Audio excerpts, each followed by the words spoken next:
السلام علیکم، رات 9 بجے کے بلیٹن میں خوش آمدید۔ آپ دیکھ رہے ہیں نیوز ون اور میں ہوں آپ کے ساتھ رانی سیف اللہ خان اور میں ہوں جوید یاری۔ بلیٹن کا آغاز اس خبر کے ساتھ کرتے ہیں کہ وزیر اعظم شہباز شریف نے پیٹرولیم مصنوعات کی ذخیرہ اندوزوں کے خلاف سخت قانونی کارروائی کرنے کا حکم دے دیا ہے۔ صوبائی حکومت کو ہدایت کی گئی ہے کہ جو بھی پیٹرول پمپ مصنوعی قلت کرے، اس مکروہ دھندے میں ملوث ہو، اس کو فوراً بند کیا جائے اور اس کا لائسنس منسوخ کر کے قانونی کارروائی کی جائے۔ وزیراعظم شہباز شریف کی زیر صدارت پیٹرولیم مصنوعات سے متعلق اعلیٰ سطحی اجلاس ہوا۔ اجلاس میں وزیراعظم نے صوبائی حکومتوں کو ہدایت دی کہ پیٹرولیم مصنوعات کے ذخیرہ اندوزوں کے خلاف سخت کارروائی کرے۔ جو بھی پیٹرول پمپ مصنوعی قلت کے اس مکروہ دھندے میں ملوث ہو، اس کو فوراً بند کیا جائے اور اس کا لائسنس منسوخ کر کے قانونی کارروائی کی جائے۔ وزیراعظم نے وزیر پیٹرولیم کو ہدایت دی کہ وہ صوبوں کا دورہ کریں اور صوبائی حکومتوں کے ساتھ مل کر پیٹرولیم مصنوعات کی بچت اور عوام کو بلا تعطل فراہمی کے حوالے سے لائے عمل اور منصوبہ بندی تیار کریں۔ وزیراعظم نے ہدایت دی کہ پیٹرولیم مصنوعات کی نقل و حرکت سے متعلق ڈیش بورڈ بنایا جائے، جس کے ذریعے صوبوں کے ساتھ ریئل ٹائم میں ڈیٹا شیئر ہو اور پیٹرولیم مصنوعات کی نقل و حمل کی نگرانی کی جائے۔ اجلاس میں خطے کی بدلتی صورتحال کے تناظر میں پیٹرولیم مصنوعات کے ذخیرے کے بارے میں تفصیلی بریفنگ دی۔ شرکاء کو بتایا گیا کہ ملکی ضروریات کو پورا کرنے کے لیے ملک میں پیٹرولیم مصنوعات کا مناسب ذخیرہ موجود ہے۔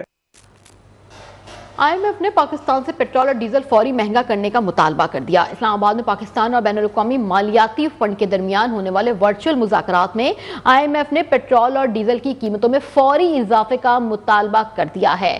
ذرائع کے مطابق IMF نے حکومت پر زور دیا ہے کہ پیٹرولیم مصنوعات پر کسی قسم کی سبسڈی نہ دی جائے اور قیمتوں میں اضافے کا بوجھ فوری طور پر عوام پر منتقل کیا جائے۔ ذرائع کا یہ بھی کہنا ہے کہ اسلام آباد میں ہونے والے مذاکرات کے دوران IMF نے تجویز دی ہے کہ پیٹرول اور ڈیزل پر پیٹرولیم ڈیولپمنٹ لیوی کے اہداف کو برقرار رکھا جائے۔ ذرائع کا کہنا ہے کہ مذاکرات کے دوران IMF نے تجویز دی ہے کہ پیٹرول اور ڈیزل پر پیٹرولیم ڈیولپمنٹ لیوی کے اہداف کو برقرار رکھا جائے۔ واضح رہے کہ 30 جون تک 1468 ارب روپے کی لیوی جمع کرنے کا ہدف بھی مقرر ہے، جس میں جولائی تا دسمبر کے 6 ماہ میں 822 ارب روپے جمع کیے جا چکے ہیں۔ کرنٹ اکاؤنٹ خسارہ کنٹرول کرنے کے لیے توانائی بچت کی مختلف تجاویز پر بھی تبادلہ خیال کیا گیا ہے۔ منصوبے کے مطابق پہلے مرحلے میں اسکولوں اور کالجز کو آن لائن کلاسز پر منتقل کرنے کی تجویز بھی دے دی گئی ہے۔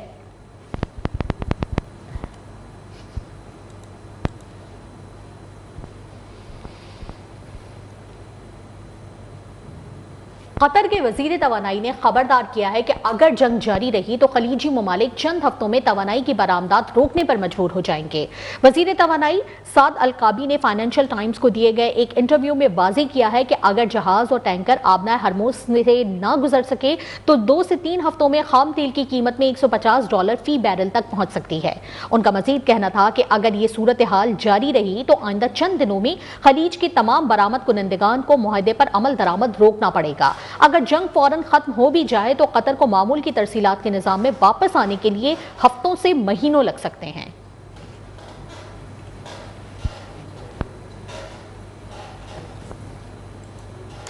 ایران کے غیر مشروع سرنڈر کے علاوہ کوئی ڈیل نہیں ہوگی۔ امریکی صدر ڈونلڈ ٹرمپ نے سوشل میڈیا ٹروتھ سوشل پر جاری بیان میں کہا کہ سرنڈر اور ایک عظیم اور قابل قبول رہنما کے انتخاب کے بعد ہم اپنے اتحادیوں کے ساتھ مل کر ایران کو تباہی کے دہانے سے واپس لائیں گے۔ ایران کو معاشی طور پر بہتر اور پہلے سے مضبوط بنایا جائے گا۔ ایران کو معاشی طور پر بہتر اور پہلے سے مضبوط بنائیں گے۔ ایک ٹی وی انٹرویو میں صدر ٹرمپ نے مزید یہ بھی کہا کہ ایران میں امریکی زمینی فوج بھیجنا وقت کا ضیاع ہوگا۔ ایران نے سب کچھ کھو دیا، اپنی بحریہ بھی کھو دی، جو کچھ کھو سکتے تھے وہ سب کچھ کھو دیا۔ صدر ڈونلڈ ٹرمپ نے مزید یہ بھی کہا کہ وہ ایران کی موجودہ قیادت کا صفایا چاہتے ہیں۔ ہم چاہتے ہیں کہ ان کے پاس ایک اچھا لیڈر ہو۔ ہمارے پاس کچھ لوگ ہیں جو اچھا کام کر سکتے ہیں۔ تاہم انہوں نے رضا شاہ پہلوی سمیت کسی نام کا ذکر نہیں کیا۔ ایرانی صدر مسعود پزشکیان نے کہا ہے کہ کچھ ممالک نے ثالثی کی کوششیں شروع کر دی ہیں۔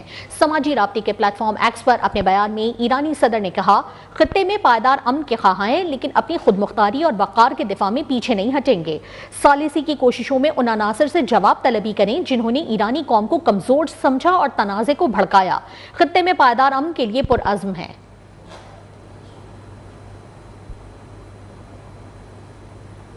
امریکہ اور اسرائیل کی جانب سے ایران پر بمباری، پچھلے 72 گھنٹوں میں تقریباً 200 ایرانی اہداف پر حملے کیے گئے، 6 بیلسٹک میزائل لانچرز اور 3 ایڈوانس ڈیفنس سسٹمز تباہ کر دیے گئے ہیں۔ ناظرین کو آگاہ کر رہے ہیں، بتائیں کہ ایران امریکہ کے زمینی حملے کا سامنا کرنے کے لیے تیار ہے۔ تہران نے امریکہ کو للکار دیا۔ ناظرین کو آگاہ کریں، B-2 بمبار طیاروں نے درجنوں بنکر بسٹر بموں سے گہرائی میں دفن بیلسٹک میزائل لانچرز تباہ کر دیے۔ ایرانی بیلسٹک میزائل حملوں میں 90% کمی آئی ہے۔ انہوں نے یہ بھی دعویٰ کیا ہے اس حوالے سے کہ ایران میں امریکی اسرائیل حملوں سے 230 افراد بھی شہید ہوئے ہیں۔ ناظرین کو آگاہ کر رہے ہیں، بتائیں کہ لبنان پر حملوں میں 77 افراد کی شہادت ہوئی ہے۔ ایران کی پاسداران انقلاب نے اعلان کیا ہے کہ اسرائیل اور امریکی اہداف کے خلاف آپریشن وعدہ صادق 4 کی 22ویں لہر شروع کر دی۔ دشمن کی تنصیبات پر خرم مشہر اور 4 اور فتح 2 بیلسٹک میزائل فائر کیے گئے۔ ایرانی میڈیا کے مطابق میزائل اور ڈرونز کے مشترکہ حملوں کے ساتھ متعدد وارہیڈ رکھنے والے خیبر شکن میزائل تل ابیب میں مختلف اہداف پر داغے گئے۔ کلسٹر بموں سے لیس خیبر شکن میزائل سے تل ابیب پر حملہ کیا گیا۔ امریکی طیارہ بردار جہاز بھی نشانہ بنا ڈالا۔ ایرانی فوج نے دعویٰ کیا ہے کہ فضائی دفاعی نظام نے کارروائی کرتے ہوئے 7 اسرائیلی ڈرونز طیارے مار گرائے ہیں۔ اب تک 5 سے زائد بیلسٹک اور کروز میزائل داغے جا چکے ہیں، جبکہ مختلف اقسام کے 2000 سے زائد میزائلز بھی داغے گئے ہیں۔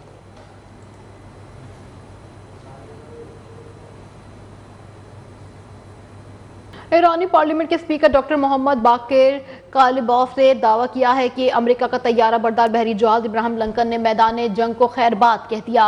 عرب میڈیا کے مطابق ڈاکٹر باقر کالباف نے یہ بھی کہا کہ USS ابراہیم لنکن ایرانی میزائلوں اور ڈرونز کے پہلے ہی حملے میں پیچھے ہٹ گیا۔ جس بحری بیڑے کو امریکی اتحادیوں کا دفاع کرنا تھا، وہ اپنا دفاع نہیں کر سکا۔ امریکہ کے اتحادی اپنی سلامتی کو ٹرمپ اور نتن یاہو کے جھوٹ کی نظر نہ کریں۔ ایرانی ہلال احمر نے ایران میں امریکی اور اسرائیلی حملوں سے ہونے والے نقصانات کی تفصیلات بھی جاری کر دی ہیں۔ آپ کو بتائیں کہ ہلال احمر کے مطابق امریکہ اور اسرائیل نے اب تک ایران پر 1332 حملے کیے، جن میں 636 مقامات کو نشانہ بنایا گیا۔ حملوں میں اب تک 21 امدادی اور طبی مراکز کو شدید نقصان پہنچا ہے، 24 اسپتالوں کو بھی نقصان پہنچا، جبکہ 3090 رہائشی مکانات تباہ یا شدید متاثر ہوئے۔ فضائی حملوں میں 528 تجارتی مراکز اور سروس سینٹرز بھی متاثر ہوئے۔ ایرانی ہلال احمر کے 9 مراکز پر بھی امریکی اور اسرائیلی حملوں کی زد میں آئے۔ اقوام متحدہ کے ادارے یونیسیف کا کہنا ہے کہ ایران کے خلاف امریکہ اور اسرائیل کی جنگ کے نتیجے میں مشرق وسطی میں تقریباً 200 بچے جاں بحق ہو چکے ہیں۔ یونیسیف کے مطابق جنگ کے دوران ایران میں کم از کم 181 بچے جاں بحق، جبکہ لبنان میں 7 بچے جان کی بازی ہار گئے۔ اسرائیل میں بھی 3 بچے، جبکہ کویت میں 1 بچہ جاں بحق ہوا۔ ادارے کے مطابق مشرق وسطی میں بڑھتی ہوئی فوجی کشیدگی نے پہلے ہی بچوں پر تباہ کن اثرات مرتب کیے ہیں۔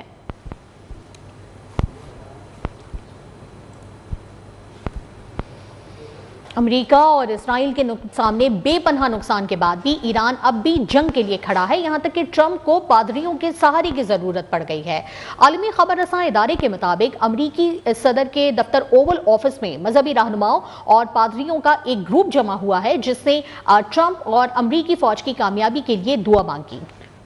ایران کے شہید سپریم لیڈر آیت اللہ خامنائی کے صاحبزادے مجتبی خامنائی نے کہا ہے کہ ہم اپنے آخری فرد تک لڑیں گے، مغرب کی وحشیانہ جبر و ستم کو تباہ کریں گے۔ مضبوطی سے ڈٹے رہو کیونکہ فتح تمہاری ساتھی ہے، ہمارا ارادہ کبھی نہیں ٹوٹے گا۔ مجتبی خامنائی نے اپنے ایک خطاب میں یہ بھی کہا کہ ہماری عزیز قوم اور ہمارے مجاہدین پر سلامتی ہو، تاکہ شہداء کے راستے پر چلتے ہوئے ہم اقدام کریں اور اپنی قوم کو غلامی سے آزاد کروائیں۔ وزیر اعظم شہباز شریف نے جمہوری آذربائیجان کے صدر الہام علیوف سے ٹیلی فونک رابطہ کیا۔ گفتگو کے دوران وزیر اعظم نے آذربائیجان کے ناکچیوان پر ہونے والے ڈرون حملوں کی سخت ترین الفاظ میں مذمت کی، جس میں معصوم شہریوں کو نشانہ بنایا گیا۔ وزیر اعظم نے آذربائیجان کی قیادت کو یقین دلایا کہ پاکستان اس مشکل وقت میں آذربائیجان کے عوام کے ساتھ مکمل یکجہتی اور حمایت میں کھڑا ہے۔ وزیر اعظم نے صدر علیوف کو ایران اور خلیج میں جاری بحران کے حوالے سے پاکستان کی سفارتی کوششوں سے بھی آگاہ کیا۔ صدر علیوف نے وزیر اعظم کا ٹیلی فونک رابطے پر شکریہ ادا کیا اور اس مشکل وقت میں پاکستان عوام کی یکجہتی اور حمایت کے جذبات کو بھی سراہا۔ دونوں رہنماؤں نے خطے میں کشیدگی میں کمی اور امن کی بحالی کی ضرورت پر بھی زور دیا اور رابطے میں رہنے پر بھی اتفاق کیا۔